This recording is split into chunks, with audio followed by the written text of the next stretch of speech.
আসসালামু আলাইকুম। আজকে বানাবো মজাদার পাটিসাপটা পিঠা। প্রথমে আমি খিরসে বানানোর জন্য 500 গ্রাম লিকুইড মিল্ক আর পাউডার মিল্ক ইউজ করেছি। সুন্দর স্মেল আনার জন্য এখানে আমি এলাচের সিড ইউজ করেছি। দেন আমি এখানে 1 কাপ পরিমাণ পোলাও চালের গুঁড়ি ইউজ করেছি ঘনত্বটি বাড়ানোর জন্য।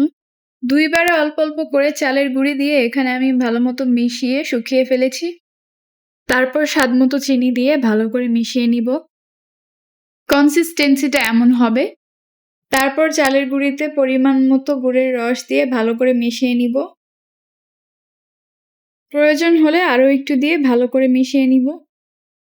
কনসিস্টেন্সিটা বেশি পাতলা বা বেশি ঘনও করা যাবে না। একটি গরম প্যানে তেল ব্রাশ করে ব্যাটারটি দিয়ে ভালো করে স্প্রেড করে নিব। একদম অল্প আঁচে করতে হবে, না হলে পুড়ে যেতে পারে। তারপর খিরসা সমান করে দিয়ে সুন্দর করে ফোল্ড করে নিব।